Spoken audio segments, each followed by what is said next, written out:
Podcast. We are here with your hosts, Dave Reed, Ryan Wilkinson, and Joey Gallo.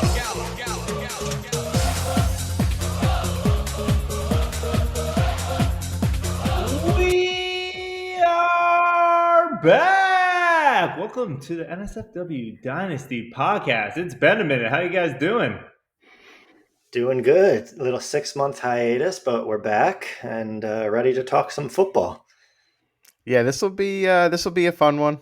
There may be some hiccups, some stumbles, some not remembering guys' names. It's been the off season. We haven't podcasted in a while, but tried to stay as plugged in as possible, and hopefully going to give you guys a good pod right now. Yeah, just to show how much has changed since the last podcast, I am now a father of 3. So that was not the case back when we podcast. What was it, around Christmas time? So a lot has changed. Don't need to get into all the things in the world that's changed, but let's just say a lot has changed since our last podcast. So yeah, we'll see. We've dusted off the mics and we are ready to roll. Oh, but you know what? Let's just kick it off. Let's jump right into it.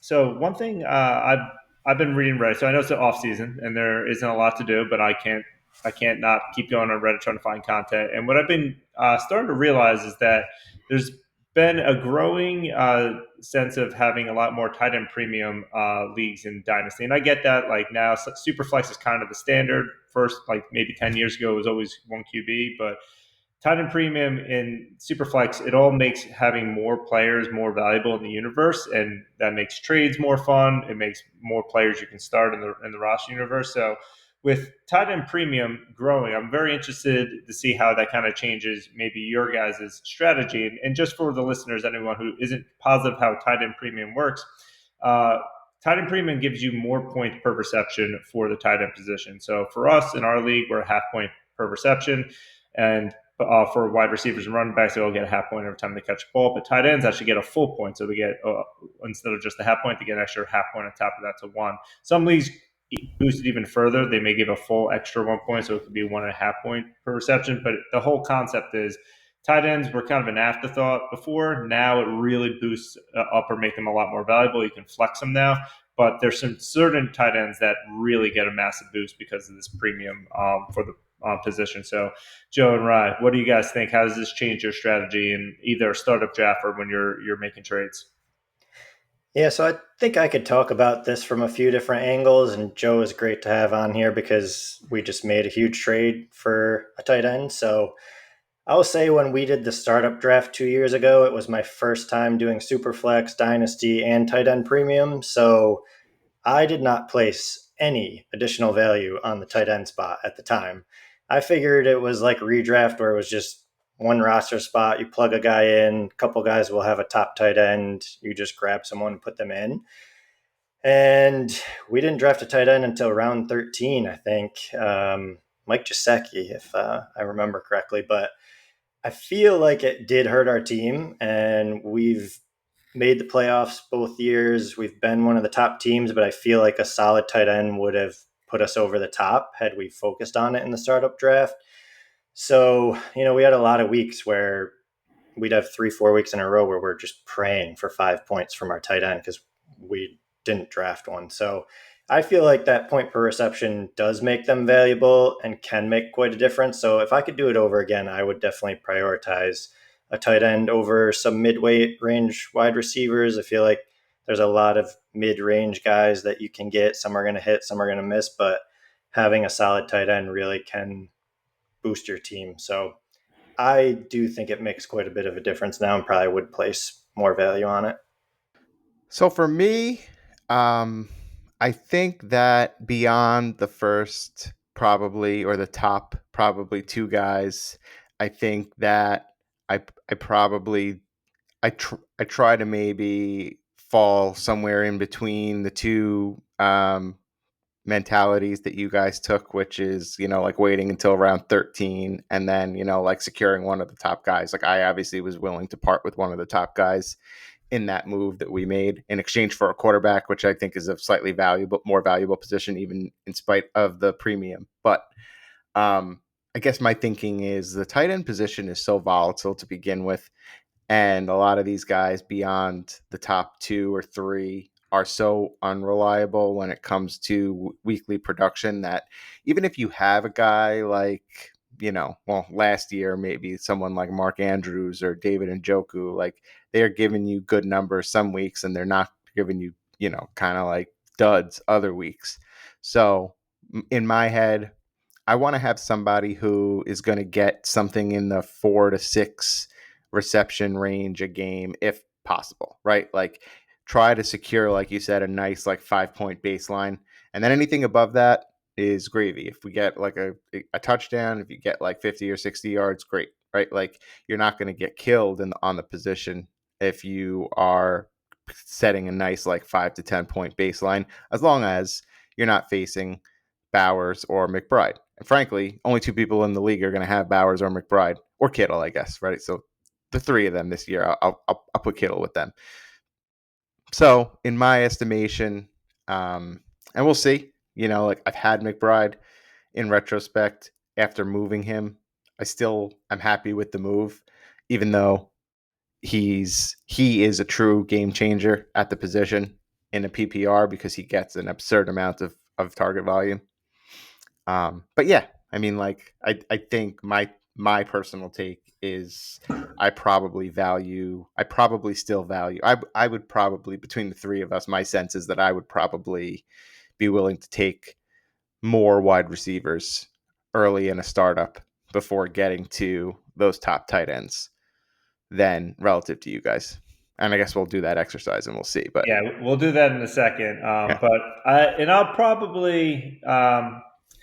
I think my thinking is similar initially with yours, Joe, but I do think the elites do give you such an edge. So, because I do think when you're doing tight end premium, that applies to all tight ends. So all tight ends are getting a boost, and it's kind of that rising tide raises all ships type of mentality. So all tight ends are more valuable in there. So once you get past like the elite tier, to me, kind of, I guess Joe's mentality is like it doesn't really make that big of a difference at that. As long as they're getting some level of volume, they'll be okay.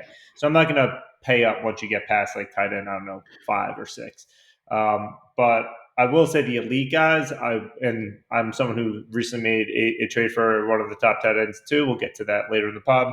But I do put added value there because they really are a huge difference maker if they are the number 1 or number 2 target on their team, kind of like the Bowers, the McBride, the Kittle, because they get so much volume and they're so safe, and you're getting a massive boost there. And the way when I'm doing roster constructions too, if I can get a competitive edge at any position, that can put your team over the top if everything else hits. And obviously, if you have one of the top 2 tight ends, you have a huge edge over everyone except for one other team in the league right now. But that also kind of makes up for any deficits you might have in other positions. So you can figure things out. And wide receiver, it's so deep, and obviously having the elite guys is insanely valuable. But there's only so many elite wide receivers, and there's a lot in the middle. If I can figure out the middle, I have a lot more leeway kind of figuring out my wide receiver corps now, because my tight end gives me such a huge boost. I'm going to be beating the other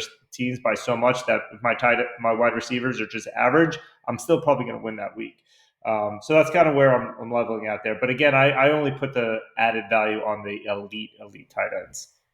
Yeah, and I'm similar. Obviously, Dave and I just traded for 2 of the top tight ends, so we're going to kind of be on the same side here. McBride, that's us. That's us.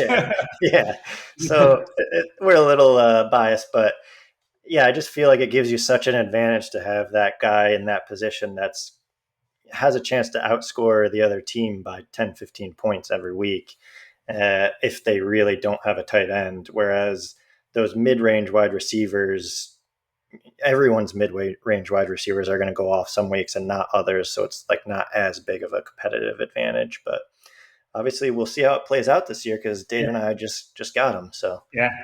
I mean, one thing I would say is like in Dynasty, in a tight end premium Dynasty, it guarantees that you have to care for the position in a thoughtful way that you don't have to in any redraft format or any non-tight end premium dynasty format, right? Like in redraft, you can just pick up whatever schmuck is on the wire at Yeah. like any week and plug them in there. Exactly. In dynasty, like it kind of goes like what I was saying earlier. It's like a really important thing to emphasize, which is like if you don't have one of the top guys, but you have a guy who's bringing in like 3 to 5 catches a game, you're all right. But if you have a guy like Ryan was saying We had who's no barely one. getting any targets, Yeah. and you're just hoping for like 1 or 2 catches for a touchdown every week, which is a lot of tight ends, you're in a terrible position. Like there's probably like 6 to 8 guys you can rely on for a handful of targets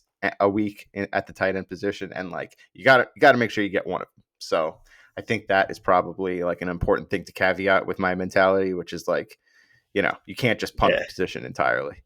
Yeah, exactly. You don't have to have a top guy, but you got to have someone that's going to get some targets every game. Otherwise, you're just at such a disadvantage. Yeah, absolutely. And I thought it'd be interesting to kind of run this exercise. I posted it on Reddit a month or so back, and I got a lot of responses. I thought it was kind of an interesting exercise. But and we're really going to kind of leave this just to the Bowers, McBride, and probably Kittle. I know Laporta just on age might sneak in there, but based on like actual production, I think we're going to put him in a tier below them. And I think the ranks for me is probably goes Bowers, McBride, Kittle in production. But of those guys in the startup draft, what wide receivers are you actually going to draft before them, before you actually pull the trigger on tight end? So I'm going to pull up quickly some of the wide receiver rankings for Dynasty and go down the line. You guys tell me when you would slot in one of those tight ends and which tight end you slide in, or you start considering making that move there. So going to start out now with Joe's top boy, Jamar Chase. I think we're all taking him. Justin Jefferson, we're going to take him. Actually, you got Malik Neighbors here, 3 on this rankings I'm looking at. Would you go Neighbors or any of the tight ends there? Neighbors for me. I'm after Chase and Jefferson. I'm seriously considering one of the top tight ends. I did a little research, and Bowers had 264 fantasy points last year, which would have put him as the number 3 wide receiver on the season. And Chase had 353 points because he had an insane season with 3 weeks over 40. Doesn't count.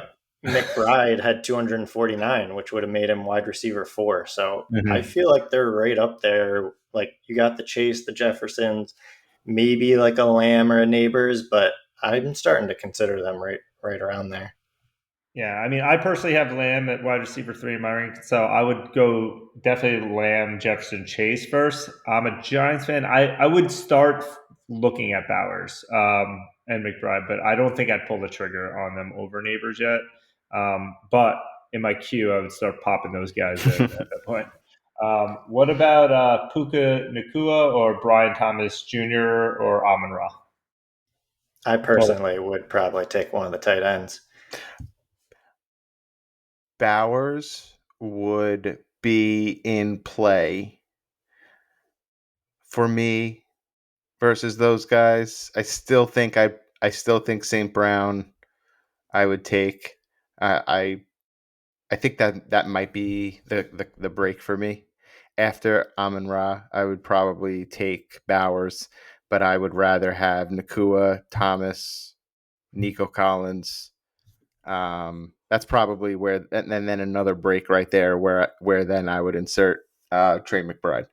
So like the Drake Londons and Marvin Harrison. Yeah. Yeah. So yeah, because I guess, and maybe it's to a fault of mine. Like I guess I feel like Bowers probably has a higher ceiling than McBride, just given that. I mean, McBride is great and he's always open. But he didn't have any touchdowns and he still was that good. Yeah. He also positive regression is coming for us. Yeah, for sure. And it very well may, but like,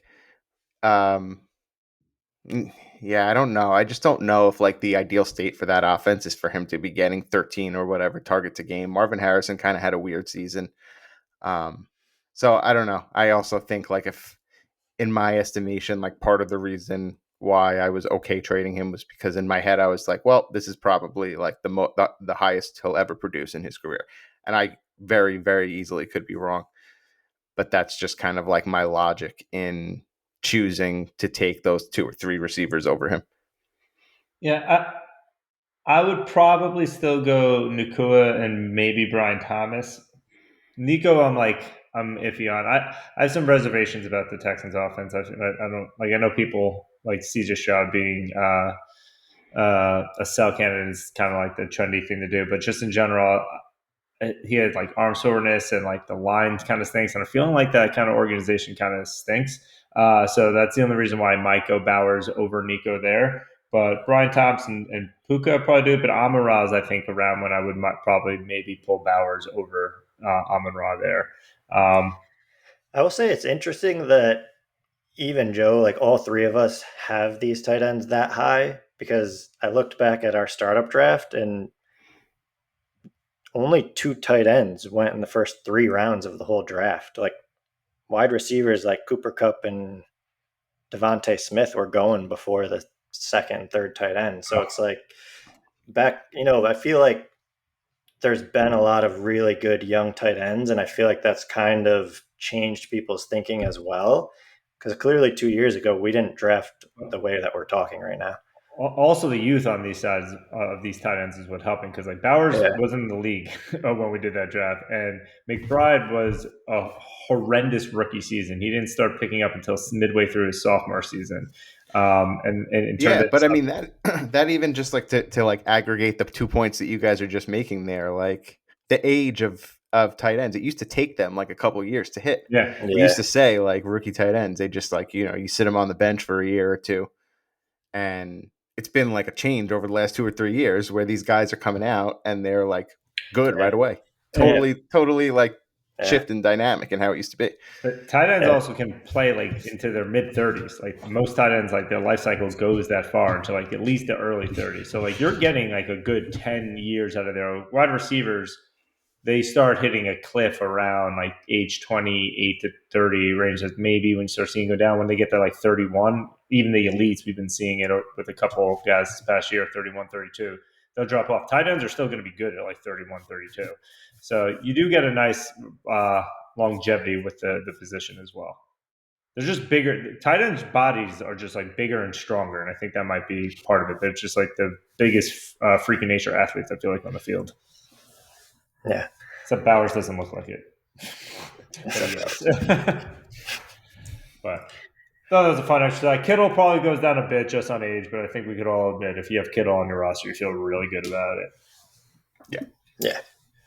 Well, but with that, that was a fun exercise. Thank you for entertaining me there. But moving on to the next segment, we have some things we just want to catch everybody up on. Some notes. It's all kind of old news, but the NFL draft did happen a couple months ago, and just kind of want to discuss if there were any like surprises for the draft for you guys. Obviously, the biggest one that everyone's talked about ad nauseum was Shedeur Sanders falling all the way to the 5th round. The Browns finally took him after already taking another quarterback, and Dylan Gabriel in the 3rd round, who also Dylan Gabriel in the 3rd round in a vacuum is a horrendous pick. So I can't believe they did that, let alone over Sanders. But were there any other surprises or notable picks that kind of stuck out to you guys? I think that the Jags trading, and drafting Travis Hunter was, I don't know if you would say it was a huge surprise, but I think it's pretty interesting when you're talking about Brian Thomas Jr. and now having Travis Hunter there as well. And, of course, we got Dave's boy, Trevor Lawrence there. He's got to find a way to throw him in here. Up and up there, man. It's going to be easier. Also, just for that trade, that's a trade you make for a quarterback, and they did this for a wide receiver / DB. Part of that makes me think he has to play wide receiver. You don't do that for just a cornerback. You do that for an offensive weapon, which is why I have more confidence personally in Travis Hunter, but from a dynasty perspective, I should say. But that was a very surprising trade, especially because there's like nothing about it leading up to the moment, and then just a Godfather offer. Yeah, it's just an interesting trade because they literally have Brian Thomas Jr., who's a young stud wide receiver. You go and make that trade for Travis Hunter, who's not even sure which position he's going to play. He's great. We'll see how it works out, but it's definitely an interesting trade. Yeah. Well, I mean, early indications from mini camps are that he's going to play both positions very well. There's already been highlights of him on both sides of the ball. So that is from that perspective, it's aging well in the early stages. I Do mean, you think? I support just going up and getting a guy that Yeah. you want. So It If can he, bring roster construction too, because if you think about the capital and like roster, you get this an extra roster spot that you can use for any other position, and even if you give him like I don't know 40 million a year, top wide receivers are making like 35, 40 million, but you're getting two positions filled out of that. That's like worth it when you look at your cap. yeah, if it works out and he plays both ways, it's worth it for sure. Do you really think he can full time play both positions in the NFL? We'll see. I no, mean, yeah, I don't know. well, can he? He may. The longevity is going to be a severe obstacle to that, right? Like staying healthy and only playing half the game is hard enough for these guys, but I think that they'll use him as a weapon, like as much of a weapon as you can utilize on defense. But on big plays or in certain circumstances where um they need like a big stop or it's like fourth quarter or some number one receivers going off, he could easily get series on defense, and that would be an interesting dynamic, something that we really just haven't seen, which is like, oh, this wide receiver is just going to go out and play DB for a series and lock this guy down. So it'll be interesting to see how that actually happens. Yeah, it'll be the one thing that works somewhat in his favor from a longevity standpoint is I feel like cornerbacks and wide receivers, if played a certain way, can take the least amount of hits of most of the positions out there. Wide receivers, it depends on what you do with the ball after catch and how you protect yourself. Cornerbacks, they're not involved in a ton of plays from a getting hit standpoint, especially if you're a shutdown corner. They're not throwing the ball your way. So that maybe that can help, but it's still a tall task. I'm not betting that it's going to work out long term. But aside from that, a couple other quick hitters. I mean, Colson Loveland was the first tight end over Warren, which is not a huge surprise, but some people thought that. But just seeing that Colton Loveland went to the Bears at 10 and Warren 14 to the Colts. And Mecca Ibuka, I think, to the Bucks was probably one of the more surprising picks at number 19. Not that it's a bad pick, it's just that I don't think people thought the Bucks were going to grab a wide receiver, especially let alone one in the first round. And people were excited for Ibuka, but now it seems like you might have to wait a little bit. But that one kind of caught me by surprise. And obviously, the Giants trading back to first and getting Jackson Dart was some people we kind of all thought it a little bit, but didn't think it was actually going to happen. And then when it happened, I'm a little excited. I'm not going to lie. Yeah. I feel like it's a great move to build excitement. I mean, it's not, you didn't give up a ton to take a chance. Yeah, 2/3. One was a free one we got this year anyway. So we didn't even so the Giants got a compensatory pick in the third round, which we didn't even think we were going to get. We thought maybe a fifth rounder. So that was like a gift from the NFL to give us ammo to get Dart, which was nice. Yeah. I thought that the Loveland pick by Chicago was interesting, although I mean, new regime in there, so I'm not totally shocked that Ben Johnson comes in and has the direction he wants to go, and far be it from me to question that decision making. But they just signed Cole Kmet recently, and they have a lot of weapons on offense. But I mean, for what it's worth, they did load up the offensive line in free agency and whatnot as well. So maybe they just thought we're pretty much where we need to be in the trenches, offense and defense. So let's just take another weapon. I don't know. It was questionable, and obviously it creates a little bit of a clusterfuck for trying to figure out who's going to get the ball for fantasy. But I think I'm taking the same approach from a fantasy standpoint with both Loveland and Warren, which is just waiting to see how they actually look and how they're actually utilized before I decide to overpay. It just feels like too much of a dice roll at this point. I feel like we were just talking about it. Tight ends have been hot lately, like these young tight ends, and it's kind of the new hotness, but we have a long history of tight ends taking longer to come to speed and not always being as likely to hit even the big name guys. So I I personally wasn't willing to take the risk. We'll obviously talk about like draft, like early rookie draft selections later on. But that's not to say that they're not both going to be great, and maybe even as soon as this year. So Yeah, yeah. The Bears obviously they got Burden in the second round, and yeah, that hurt. That makes it a whole mess for like just Komet, loading it up on DJ offense. Moore, and Roma Dunze. So kind of, I put them all. You kind of have to give Loveland the winner just from draft capital, but I think all the weapons there. It's I wouldn't call them all losers, but someone's going to be a loser. It's just that there's going to be a loser. You don't know which one is going to be yet. Yeah. But yeah. Any other notable rookies you would want to call out? I do want to say Genti obviously got sixth overall, which is huge for a running back. But any other major rookies you want to call out? I think there were a couple later ones in the second, maybe third round. No, I'm, like I didn't do like a ton of diligence on these like this mid round pack of like this mid second round draft capital pack of wide receivers. Jack Besh and Jaden Higgins and Trey Harris and some of these guys who, like from everything that I've been listening to and reading, like one, likely more than one, maybe all will end up being a hit, and they're all in pretty decent landing spots. But yeah, I'm kind of interested to see how these guys fit and how much they're utilized. I think like the Trey Harris one definitely intrigues me just from a fit standpoint and necessity for an additional wide receiver in that offense. And so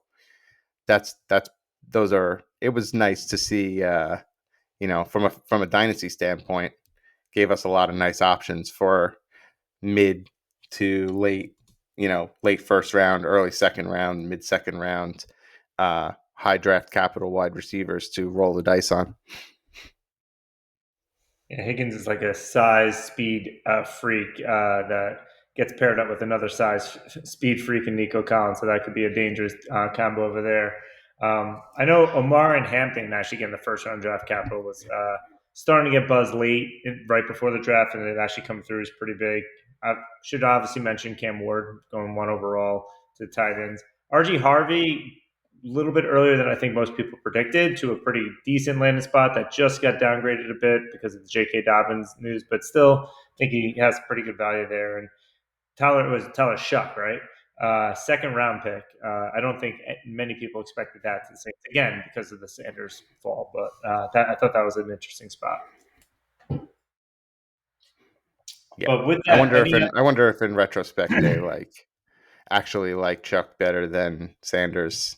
Yeah, I don't know. Shuck has a lot of good skills, but again, like he was getting hype, but that still was a surprise going second round over that. But he's also super old, I believe. I think he is the last player to ever be drafted that was born before 2000, which makes us all feel old.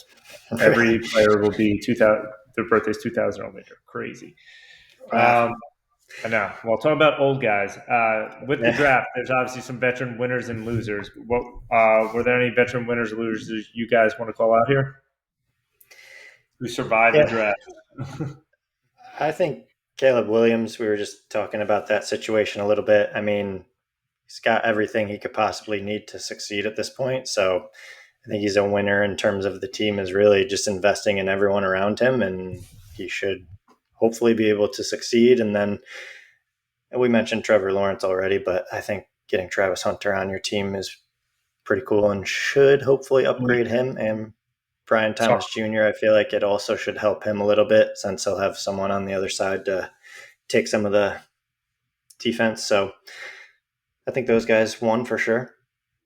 Yeah, I'm going to say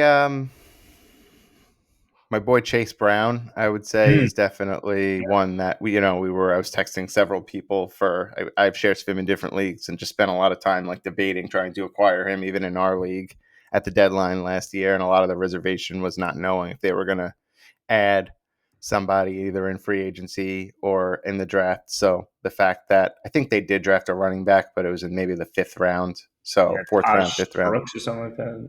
Yeah. It's a Taj.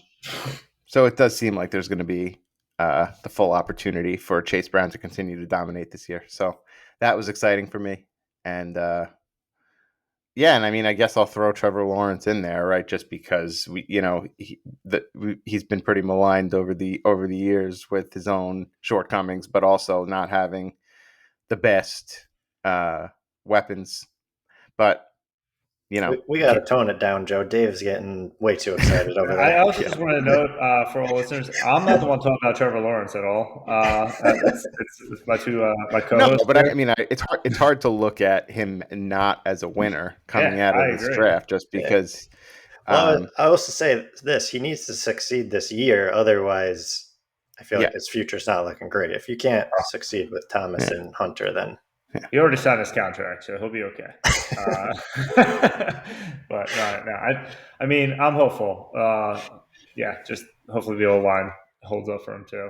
But yeah, I mean, running back seems to be a position that your value can poof in an instant, but it's a couple guys that survived. DeAndre Swift, it looked like the Bears were really trying to replace him and just couldn't. So he survived, no competition there. Isaiah Pacheco, no real competition there. I think they drafted someone in the 7th round, which granted, I think Pacheco was a 7th rounder as well, but still, I think Pacheco surviving that keeps some of his value. Tyrone Tracy, these are a couple of my guys on my team, but I think it's nice that they didn't get an elite guy for the Giants. I think Scadaboo and Tracy actually are nice complements of each other. So I don't think I think his value took a hit because he's not alone, but he's not gone like he could have been. And Judy and Tillman, mainly because of the trade, I thought Hunter was going to go to the Browns and be the wide receiver one there. Keeps these guys' hopes alive. I'm not saying these are huge winners, but their hopes are still up there. Any losers that you guys want to call out? Obviously, we talked about all the Bears pass catchers because it's just a crowded room. But any other major ones for you guys? Yeah, I mean, you were just hitting on running backs and how their value can disappear in a second.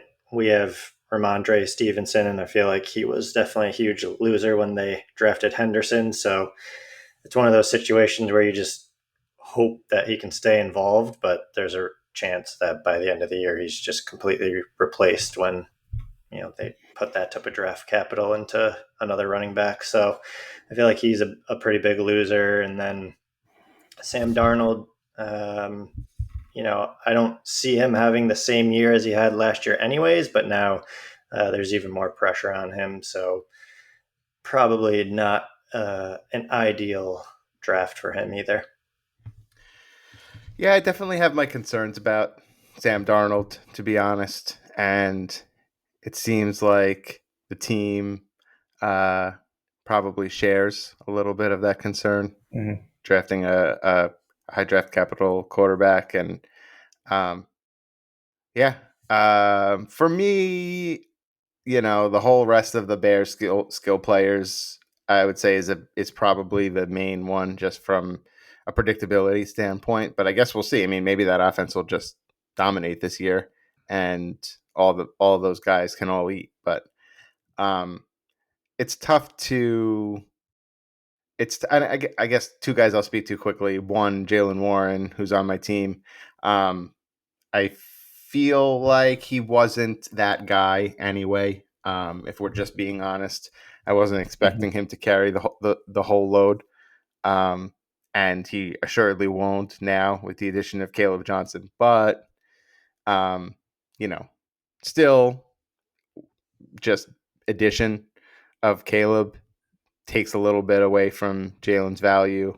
But, we'll see. I think he'll continue to be pretty much what he's been for the last however many years with Najee Harris, which is just volatile, and he'll catch maybe 2 or 3 passes a game and get more volume when Caleb's hurt, and it'll be the same shit with him. And Tank Dell, unfortunately for him, right? Like, so sad. it's a lot of it is just the fact that he's, has had terrible injury luck. But, I feel like the team is telling us what they think about his long-term prospects by their drafting of, I think they drafted 2 Iowa State wide receivers. Yeah. Noel and Higgins. Yeah. So Unfortunate. It seems like if they were expecting Tank Dell to be Tank Dell again, although frankly, calling a spade, Tank Dell was Poopy never last year. really himself again. Yeah, after coming back from the last injury, but unfortunate. But yeah, I'd say those are the guys that I would probably highlight. Yeah. Last one, Najee Harris. Just I don't think people were super comfortable, but it seems like his value might disappear because you knew they would add someone. You were hoping it wasn't going to be a first round running back. He was only on a 1 year deal, I believe. So he she'll probably still be helpful this year, but he may need to find a new home again after this year. So we'll see. But yeah, with that, also one thing that didn't happen in the draft was that everyone thought the Cowboys were going to be drafting wide receiver because they got like no one after Lamb, and they did not. But probably one of the bigger trades that happened in the NFL post draft was that they traded for Pickens with the Steelers there, which is a pretty huge trade for the Cowboys. So I want to see if you get your guys' thoughts on the trade. What do you think that means for the values, both on the Steelers side and the Cowboys side? Yeah, jump in again as a DK Metcalf owner. I'm ecstatic about it. For that, I mean, he was likely to be moved, so but I'm happy to see it actually happen because I think that there would have been quite a bit of a logjam there with both DK and Pickens. So happy about it from a DK standpoint. And Pickens, it'll be interesting. I think there's probably a little bit of fool's gold there. I think the promise of what he'll do in Dallas might be a little bit higher than the reality, slightly. But I also could end up with that guy on my face with that take, and he could dominate.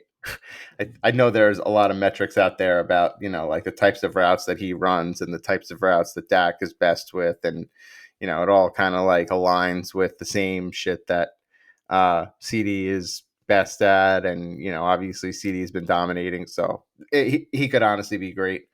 Yeah, But I think it's a really good landing spot for him, and I think it was probably the best you could hope for if he was going to get moved, and definitely helps Dak. Curious, what do you think about CeeDee Lamb? Does that take away from him at all, or do you think it's just a pure compliment that helps him? I think it's pure compliment that helps. And you can't throw 30 passes to Lamb as much as one would like it to. He's still going to get double-digit targets a game. But Pickens, what Joe was kind of talking about is that Dak Prescott, I think, was like number one or number two in like downfield passes and like accuracy, but didn't have like the weapons all for that. Pickens is like number one, number two in downfield receptions, and he has, I think he's got one of the. Saw a stat today. I forget how many yards it was, but under 24 years old, having X amount of yards with like over 16 yards per catch. It's only him and like Randy Moss. He's not Randy Moss, but it's just talking about how he's like a big downfield stretcher and makes big plays down there. And there was like another overlay of the routes that Pickens runs. It's all these deep ones on the as an X receiver down the sidelines, and CeeDee Lamb runs a lot more in the middle of the field, so it's going to open up the defense for Lamb to catch a lot more easy passes because you have to respect it a lot more, knowing that Pickens can get down the field and Dak can get it to him down the field. So I think it helps Lamb, especially with some run after catch too. So I think Dak is probably the biggest winner there. The thing that will be interesting for Pickens' value long term is that if he dominates, he's in the contract year. If he dominates this year, he's going to probably get a bag of money. And the Cowboys already paid CeeDee Lamb a ton, and they paid Dak a crazy amount. And I don't know how much more money they have. So he probably is not going to be a Cowboy if after this year if he has a really good year, which would be kind of an interesting dynamic. You're excited, but if he does too good, it's gone, and you don't know what's going to yeah, that is a good point. So it's a little double-edged sword there. And then from obviously the Steelers side, it's just DK is just solidified, going to get a ton of targets. It would have been kind of weird having just Pickens and DK just both on the sidelines just running straight routes because that's all they're really going to do. But yeah, catching everyone up on that. But with all that news that kind of unfolded there, finally getting to our own rookie drafts here. So this is probably the most exciting part of all Dynasty is the rookie draft. We did ours, I believe it was like 2 weeks or so after the NFL draft. selfishly, I pushed like a week. You should do it earlier, but I was having my third son his due date was May 1st. So I was like, yeah, let's just push it a little bit behind that. But yeah, so it gave us everyone a little bit more news. But now that we had it, figured it'd be kind of useful to run through the draft a little bit, run through the picks that we thought were interesting, some reaches, some surprises, good values, and also kind of give like evidence to anyone listening of like what a draft could have unfolded in our Superflex half point PPR tight end premium format. So with that, I figured first I'll just run through quickly what the first round was, and then you guys kind of just call out any players or picks that you really were a fan of. So in our first round, it's went Genty, Hampton, then Cam Ward, Travis Hunter, Ted McMillan, Ibuka, Trevion Henderson, Judkins, RJ Harvey at 109, then Warren, Dart, and Loveland to close things out at the 12th pick. So what are some of your thoughts or picks you want to kind of call out in that first round? I think if you just start at the top, it's interesting with the two running backs going before Cam Ward in a super flex, which was similar to the year when Joe took Robinson number 1 overall. The next picks were Richardson, Bryce Young, and CJ Stroud. Obviously, hindsight is 2020, but worked out. Yeah, I mean, pretty sure Joe would still take that pick. So I think those are good picks, and even though it's super flex, I still would probably take the running backs over Cam Ward, unless you're really, really sold that Cam Ward is 10-year superstar. But yeah, I mean the quarterback draft class in here was kind of viewed as a weaker one in general, and the running backs were like very elite. So personally, I think I would have gone Genty and Hampton as well over Ward too. So I agree with this pick, but it is interesting that you see quarterbacks propped up so much. In our draft, you see one draft in the 3rd pick and the 11th pick as the top 2 first round NFL quarterbacks that we had. Yeah, and then for me, right, like the Harvey pick was one where it was like everybody in our league will remember. I famously took like 4 to 5 hours to make the pick, and honestly, like I've done a lot of these slow drafts for the last I don't know 5-6 years and maybe longer, and a lot of times when I'm dragging my feet, it's because I open it and then I'm like, I'm undecided, and then I close it and I go about living my life for an hour or two, and then I go back and open it. And this time I was like on the phone, like just almost the entire time, trying to work out trade. First I was trying to work out a trade before the previous 2 picks were made to try and move up, because ideally I really wanted to grab one of the 2 Ohio State running backs. Mm-hmm. That didn't work out. And then I was in this position where, like, behind me, it was just the 2 tight ends who I talked about earlier. I didn't want to just roll the dice on one of them. Dart, who I just made a big move last year to acquire a quarterback. Like, I feel good about my quarterback situation. And I really wanted to grab a running back. So then it was just spending hours debating whether or not to make the trade of that pick with Team Clark for Kenneth Walker, or roll the dice on the young new hotness in RJ Harvey. Not that young. Yeah. I guess the thing what ultimately ended up tipping the scales for me is like, and where I kind of like fit on Harvey even after the Dobbins acquisition. Again, Dobbins has one singular working leg. Like, he was dead before going into last year. He had a couple like serviceable games at the beginning of last season. I still think he's completely toast. And even with him there, and even if he has more juice in the tank, then I know for sure that he definitely does not. If Harvey is like good and he really hits and he produces the same way that he produced in college, it won't really matter. Mm-hmm. I like the touchdowns. The ballers always say that like touchdowns generally are a good predictor of future success in college, and Harvey had a shitload of touchdowns in college. And I like the thought of him being the potential pass catching option in the Sean Payton offense. So we'll see how it goes. But I feel like that was my one of my flaws in early years of playing fantasy football, was that I always just like made the undisciplined fun, like pick that feels good at the time, but maybe is not like the right call for the long term. And in this case, I wanted to roll the dice with the new hotness, and let's see if it works out. Yeah, I like Harvey over Walker, so I would make the pick too. Oh, But all right, good, but nice. for the record, they are the same age. Yeah, they seriously are. I think they're like one or 2 months They're both different. 24. Yeah, yeah. yeah. Yeah. So As crazy as that is. it would have been an easier call if there was only one tight end to pick from.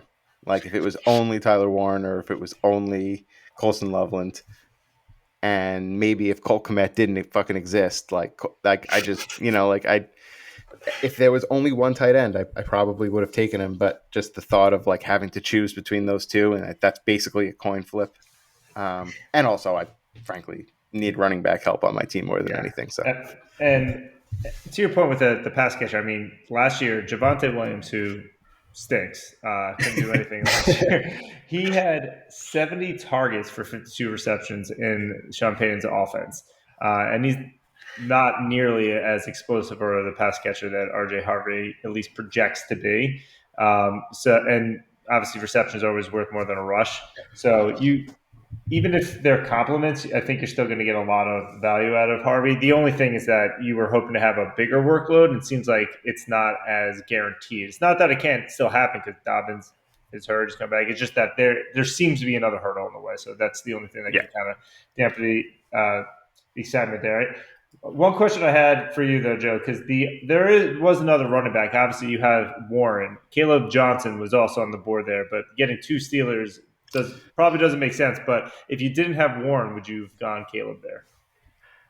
It definitely would have been a stronger consideration. I think the fact that like I'm still in this position where I kind of want and need Jalen to be serviceable for me.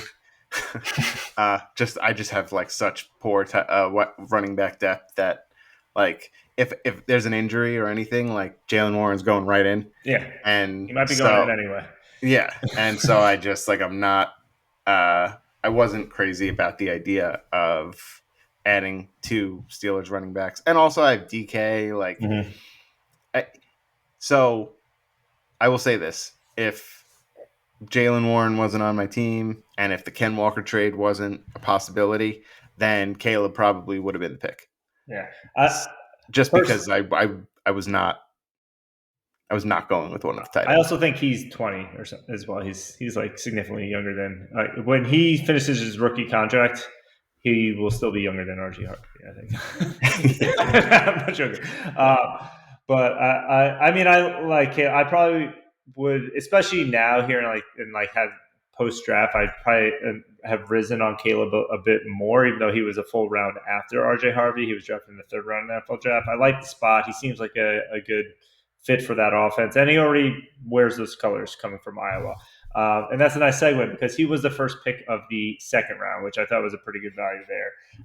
But then leading after that in the second round, we had Matthew Golden, Luther Burden, Cam Scatterbo, Jaden Higgins. This was the run of the wide receivers. Higgins, then Harris, then Beck, we'll see. Then Noel, and then we had a run of quarterbacks at 209 with Jalen Milroe, Sanders, Shuck, and then finished it out with Jalen Blue, the running back in Dallas. So, and what are some of the call-outs in the second round? Obviously, I just mentioned Caleb Johnson. Feel free to put some additional color if you agree with me or disagree, but what other players? I thought the quarterback run was interesting because you have Milroe going first out of the three, who's technically a backup, but we just talked about how Sam Darnold, might not be a long-term guy. Then you have Sanders, which is what you want. That's the big thing. Yeah. Then you have Sanders, who could be a starter, could also be like the fourth option on his own team. Mm-hmm. And then you have Shuck, who's actually the starter, but I just think stinks. So it was like an interesting three quarterbacks. If you wanted to pick a quarterback, which one you were going to pick. And I probably would have gone Milroe, but he was gone, so we took Sanders. But yeah, I'm curious of Joe's thoughts there too, because you were obviously right in the middle of the picks. Yeah, I mean, I personally, I think I probably would. I think it's kind of a coin flip for me between Milroe and Sanders, to be totally honest. And you might end up getting some value with Sanders because he could easily end up being the starting quarterback this year, just given the situation that he's in and the fact that they did draft Dylan Gabriel, but Dylan Gabriel didn't go in our rookie draft until 25 picks later. So that's in Dylan Gabriel would still get ID'd at a bar. Like, this guy is so tiny. There's no way he's going to make it as an NFL quarterback. Yeah. He's also not good. Yeah. He's like not an accurate, and he can't throw the ball deep. Makes no sense. Yeah, Sanders at least has a shot. It's a long shot, but he at least has a shot. But I think all three of those quarterbacks, I feel like, are worth taking in the back half of the second round. They could all hit. They could all be nothing. Yeah, I also like the upside of Milroe. I think obviously he has to improve some of his accuracy. He's actually incredibly accurate down the field, like deep throws. He's one of the best in the entire class. I think he's better than Sanders and Dart, and maybe even more. He was like elite at it's just the middle of the field and shorter throws was pretty bad at. But he's one of the best rushers. So you got to expect Darnold's going to potentially not be great at points, and they may put Milroe in, and he'll get points with his feet. And the upside's there. That's what you're shooting for in the back half of the second round. Yeah. Pretty much, if you're thinking about players who might get opportunity, it just feels like the ideal scenario to have the guy behind. Yeah. So, also, I'll mention the Jaden Blue pick just because I thought that it was a little early. We'll mention Bashal Tutin in the third round, but in a lot of the rankings that I was looking at, Tutin was ahead of Blue. Blue's a little undersized, but I guess I see the potential upside there, just given the fact that Dallas's running back situation is so wide open, and if he does end up hitting in any capacity, he could be a valuable guy to have, especially in passing game. But yeah, that was just one other guy that I wanted to mention. I think for me, I probably would have leaned more on the Tutin side, but yeah, I was in agreement. Tutin was one of the guys. I was the second pick in the third round, so I was definitely eyeing this run that was coming up here. And Tutin went the pick right before me, but it's all right. There's another guy I was eyeing that I ended up getting, which we'll get to. But and who knows? It's a crapshoot at this point. But I definitely lean Tutin a bit more. He had a higher draft capital and seems like a bit more explosive, but you're picking hairs at this point here. Any thoughts on all the wide receivers in this round? There were 6 that went, so I don't know if there are any major call outs. 3 in a row by the same team in our league, which I thought was funny, and it kind of knew about it because to me that was those are the last 3 in a tier, and I was like, oh, just sweep them all off the board. Yeah, I mean, those are the 3 guys we talked about earlier too. Yeah. That I'm just like one of them's bound to hit, right? That's the hope, right? Yeah. I think that's the interesting part is that one team took all 3 versus them individually. But yeah, I mean, you would assume one will hit for them. But yeah, then moving into the third round, we had Tutin start off the round at 301 that we alluded to. Then it was Kyle Williams. Then it was Taylor for the Jets tight end. Arroyo, am I saying that right? Tight end for Seattle. Pat Bryant at wide receiver for Denver. Terrence Ferguson, who's the tight end and for the Rams. Devin Neal. Sampson, I always forget his first name. Is this another Devin? Dylan Sampson. Jalen Royals. Fannin, the tight end for Cleveland, and then you got Will Howard, the quarterback, and then Ewers, whatever, who's now the backup potential backup for Tua in Miami. So any major callouts in this round? This is when things start getting a little bit deeper in rookie drafts. Yeah, no, looking over the picks right now. I mean, I think Quinn Ewers at the back end of the third, in the situation he's in where Tua's always an injury liability, is potentially decent value. But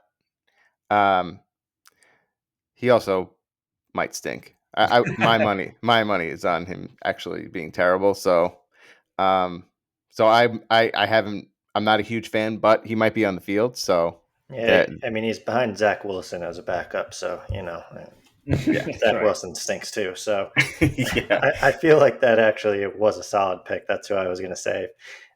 At the last pick of the third round, you're getting a quarterback that's behind a super injury prone starter and a not good Zach backup. Wilson. Yeah. Yeah, There's only one way to describe him. it's ideal. Yeah. So I thought that was a pretty good pick. Yeah, I like some of the tight ends that actually went in this draft, especially the tight end premium. This is where I would start eyeing some of them.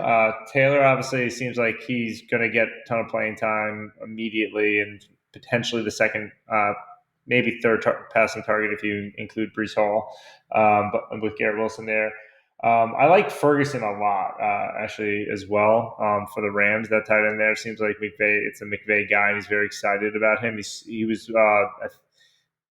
when they do athletic testing at the combine, it doesn't really matter too much, except for tight ends. It really matters having a high RAS score because that's how you get explosive plays. Is that you're just like a physical specimen? You can get some yak. And Terrace Ferguson was the big riser based on that combine. He had a great combine there. So combine that with McVay's offense, I think that's a pretty sweet pick there. One player I'll throw out was my pick there was Kyle Williams, more so because I do think he's a solid player. You got day 2 capital. The wide receiver room in New England stinks and is a mess there. Someone who drafted also a wide receiver for the Patriots last year and may have talked about him a lot on the pod. I feel like Kyle Williams, he looks like a very strong wide receiver with coming out of college. And getting him in the third round because sleeper, this happens every single year. There's always one player for some reason their ADP is just buried down there. I think he would have gone earlier if it wasn't for that, but you had to actually scroll a search for him. It's been fixed since. So if you're drafting now, you're not going to get that value. But I did see that, so I was able to snag him in the third. This happened with Tyron Tracy last year as well. Got him in the fourth. Just saying, look for your guys. But I don't know if you guys had any thoughts on Kyle Williams. If you know, pat me on the back at all or no, but no, nothing. Okay. Good luck. I traded him. I already traded him. Yeah, I was going to say he's not. Oh yeah, that's right. You did. But yeah, then going into the 4th and 5th round, I'm not going to read all the names here. This is when you start just taking your shot on players. Some leagues don't even have their 4th and 5th round. In fact, we actually just got rid of our 5th round after this draft. So was wondering if there were any major values you saw here because there's no real bad picks. It's all potential upside. I just want to call out Schluter's pick, which was the last pick of the draft, because we were going to get rid of the 5th round, and he was adamant that he had this amazing 5th round pick that he was going to take. And he took Phil Maffa. Don't even know if I'm pronouncing that right. But, looking at the depth chart, he's behind Javonte Williams, which we just heard Dave's thoughts on. Yep. Jaden Blue, which we just talked about, was maybe a little bit early. And Miles Sanders, who probably stinks. So, I'm curious to see if that works out for him. Yeah, and was he Clemson? It might. He was Clemson, Yeah, right. He was good at Clemson. Yeah, it's pretty. I mean, there was definitely some running back upside shots. I like the Hunter pick at 4 for the Rams. They could maybe be the backup to Kyron Williams there. Who else was a pretty good one? Ollie Gordon, potential complement to Achane at 4.402. And I mean, we're Syracuse guys, so LaQuint Allen and also Gadsden, getting Gadsden in the 4th and Allen in the 5th. I like those guys as well because I think they have some juice. Yeah, I think Gadsden actually has some potential upside. He's been getting hyped a lot, actually. Harbaugh has been talking about him and not saying that he could be potentially like a Darren Waller guy, but he was a wide receiver converted to a tight end, athletic freak, big catch radius, can do a lot of things. So wide receiver, I mean, the tight end depth chart's not great there. Harbaugh doesn't throw a ton to the tight end, but you're tied to Herbert, so you feel like they could find a way to get him the ball. Yeah, one guy I'll mention here. We're talking. Oh yeah, sorry. That's what I wanted to. That's what I wanted to reinforce. Yeah. As I was like looking at the rounds on Sleeper to see. Yeah, but he's been getting a lot of hype. Yeah, a lot of hype. So I was hoping to get him, and I was very disappointed that he went there. But I also knew, with the amount of Syracuse fans in here, that there were too many people that knew him. Yeah. Syracuse was well represented in rounds 4 and 5 in our rookie draft. That's right. I was like, I'm getting no value. I got him in real deep in my other league because no one's paying attention, and then this one was like, damn it, he sniped already. Yeah. And then I will say, Dylan Gabriel, although he likely stinks, he did get the draft capital, so taking him that late in the rookie draft, not the worst thing. Also, was it Savion Williams? I don't have any hopes for this guy personally. He's a wide receiver for the Packers, but he's got third-round draft capital. Getting him at the 509, which that is just crazy late. Why not take the upset shot? These type of players generally don't work out, and I'm really out on them, but I easily have taken them at the 509. Also, thoughts on again, this was my pick, but I'm not trying to pander here just because we mentioned third round draft capital. Tesla got drafted at the 405. He was drafted in the third round, but they also traded, I believe, a third rounder for him. So he was costed the Lions basically 2 third rounders to get this guy. He had no production at all, but he's an absolute freak of an athlete. I don't know if you guys believe or not, or if I'm just barking up the wrong tree here. Potentially, but the thing is, there you have St. Brown, Williams, and Laporta, so 4th option at best. Yeah, but it's fine. A lot of mouths to feed, and I have a strong mental block sometimes with things just people his name. His name Tesla. Tesla. Okay. Where I'm just there's no way I'm drafting this guy just because I get uncomfortable just looking at the spelling of his name. So there was honestly I couldn't tell you one thing about him because the capital S is what throws me off in the middle. I saw the way he spelled his name, and I was like, this guy may as well be dead to me. No way he's coming to my team. Well, with that, were there any now that we've had a little bit to kind of digest post our own rookie draft? Were there any rookies that have you've changed values either up or down from? I kind of mentioned Caleb for me. Johnson has risen a bit since the draft, but curious if there are any players that now that you're looking at the board, how things fell, that you would have kind of changed the order in your mind. Not really too much for me. I feel like it's still too early to put a ton into the camp hype. There's a lot of hype going around, but what's that really mean months from now? Yeah. I think as I'm here looking at the board, I don't know. If I was Matt Rosinski, I think I would have taken one of the Ohio State running backs instead of Igbuka. And then, if he was going to take that whole trio of guys in the second round, but in terms of overall draft capital, right? I guess we'll see. Maybe Schluter getting Jackson Dart at the end of the first round will end up being the big steal of the draft. I do like that pick. I'm excited about Dart, but I'm also a Giants fan, so it's hard for me to be unbiased about it. Yeah. Also, am I reading it right that Matt took both of the tight ends at the end of the first round as well? Yeah, he did. He did do that. First of all, he had a lot of picks, and he's just taking shots everywhere. He's casting a wide net. It's that guy that you see go up to the roulette table and just put a fucking chip on every single number. Yeah, which you're there's no way that you're going to make money doing that. You're definitely there's no scenario where that makes money, but sure. Yeah. Something's going to hit though. Someone's going to hit. He had a lot of bolts in the chamber in that draft. But in general, the only thing, it's not really a player. It's just that I wasn't as excited about the high end wide receiver talent in this class, but there was a lot of depth, and I do think obviously Matt, you're just hoping for it in the second round, but I did think that a lot of good talent in the second round, Golden, Burden, Higgins, Harris, Betch, Noel, even Royals. Later on in the third round, I think those are all solid guys. Horton, I like a lot. Actually, I didn't mention that in the fourth round. So there's actually a lot of depth pieces that I think a year from now there might be some interesting players that come there. So I wouldn't change the order too much, but just in general, like my overall opinion of the class is a little bit better. Yeah. But It'll be interesting to see which guy that we didn't even talk about 100%. on this draft turns into the next Puka Nakua. Tesla? Maybe Tesla. We'll see. But with that, I want to just kind of jump in. So there were obviously, like in our draft, there's tons of trades going on, just getting different positions, trying to and get your guy. But there was one trade that was quite the blockbuster that I feel like it requires us talking about. I want to get your guys' thoughts on it. And again, it was Clark Sauce, so kind of shout out to those guys that work with them with one of the bigger trades that we've made, probably since your guys' Hurts and McBride trade.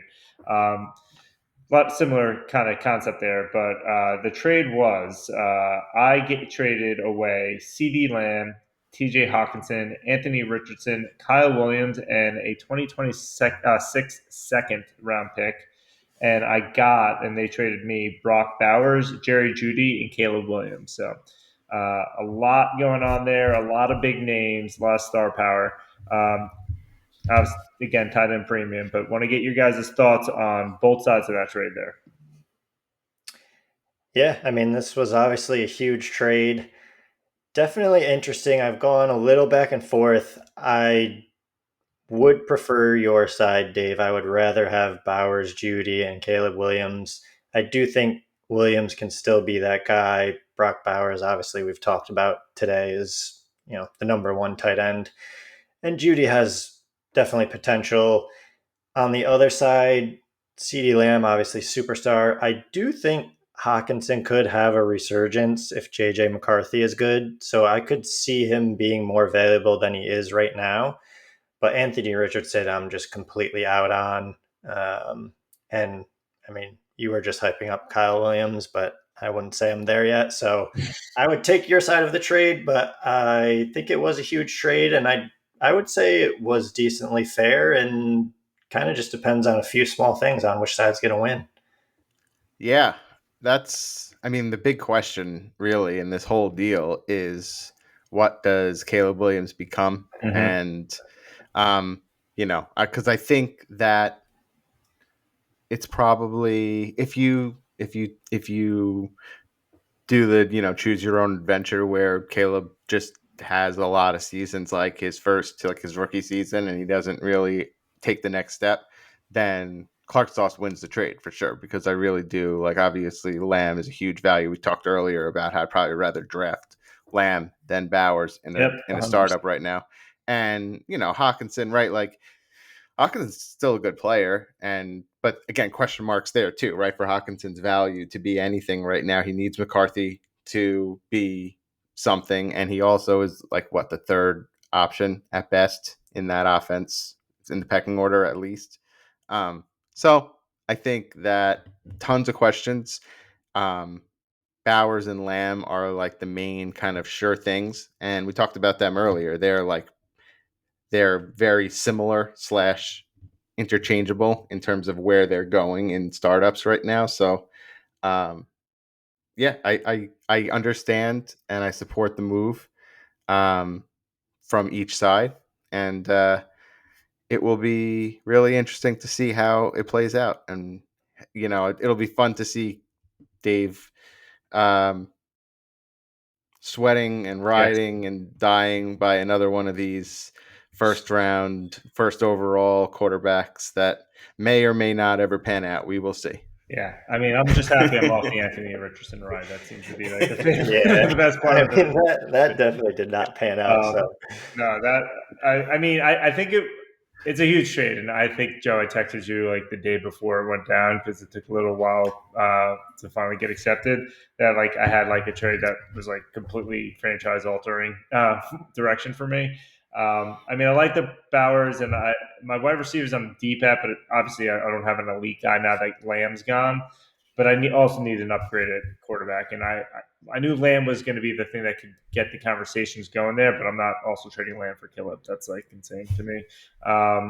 So I'm just happy because people know Anthony Richardson was my second quarterback, and that is scary to have to rely on that. So I'm happy that I don't have to. Where the other team, Clark Sauce, they have Anthony Richardson's their third. They're pretty loaded. They got May and Burrow locked down there. So they're in a good shape. They needed a high-end wide receiver.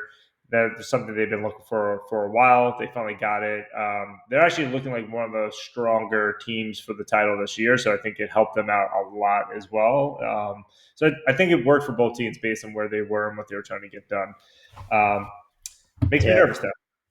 Not gonna lie.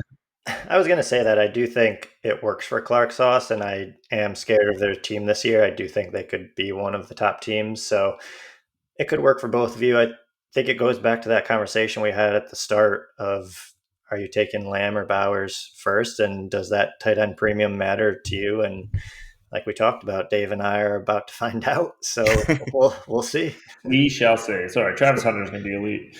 I got the stack. But any parting thoughts? Thank you for the thoughts on the trade. I don't feel any better or worse, but it's okay. It's good to be back. Looking forward to getting closer to the season, getting a little more regular with the podcasting, and hope everyone's having a good summer. Yeah, it wasn't too bad, right? You did okay. Yeah, I mean, I'll tell you what, Dave. In the show doc, nailed it. You have our checkpoints. I was watching that. At 71 minutes, and right now we are at 71 minutes. So 6 months later, we are in mid-season form. Might even say improved. I think I usually go way over, so we're in good shape. Our biggest criticism was it always went way too long. And you're listening. I have to produce this after we record this. Think about how long this is. But with that, start staying on path. Thank you all for listening, and have a great offseason. Hopefully make some more trades, and good luck with your teams. Bye, guys.